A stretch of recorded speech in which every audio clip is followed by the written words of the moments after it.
What's good with it, fam? It's your boy B High back on the check-in, and hey man, I was scrolling through Hip Hop DX when I came across another article by my girl Kylie Eustace talking about this whole Swizz beats Timbaland and Triller situation.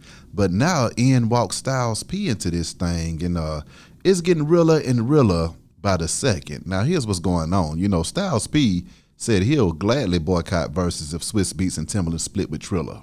Now, TMZ, they actually spoke to Styles P about this whole Triller versus Swizz Beatz and Timbaland situation. And, you know, Styles P was like, while he was hopeful that they would come to an agreement, he suggested anyone involved in the hip-hop culture shouldn't have anything to do with verses if the situation isn't resolved. My God, you know, he was quoted as saying, it would be good if they, Triller, Swizz, and Tim, could rock out and figure out a way to fix this. Hip-hop is always a lot of funny shit in it. I think people should just stick to what they said they were going to from the beginning. Now, for those who don't know, you know, Swizz Beatz and Timbaland are suing Triller for $28 million plus in damages, and they claim that the company failed to hold up their financial end of the bargain when they decided to sell the popular platform. Now, court documents obtained by TMZ accused Triller of defaulting on this agreement after just 2 payments, and Swizz and Timbo said they settled with Triller after the initial default, but claimed Triller continued to make 1 installment and then didn't pay the remaining balance. However, Triller responded with a statement pointing out that Swizz Beatz and Timbaland have already been paid over $50 million in cash and stock. And I quote, "This feud is not over verses, but simply about earn-out payments to Swizz and Tim.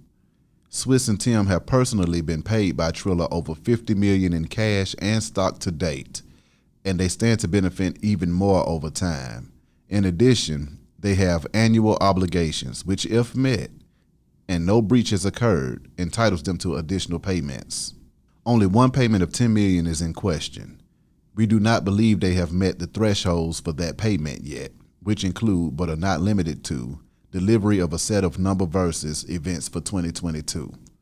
It concluded, we have been trying to resolve this amicably, and this does not affect Versus operations or Triller's ownership of Versus. If this does proceed in court, we look forward to a judgment that weighs all the facts." My God. Well, there you have it, man. I mean, it seems like we're getting a little bit more clarity in the situation, but it still ain't clear.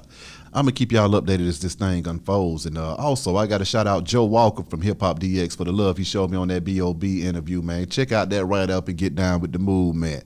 Beehive Radio shouted. More interviews on the way, more content on the way. I'll holler at y'all in a minute, man. I'm gone.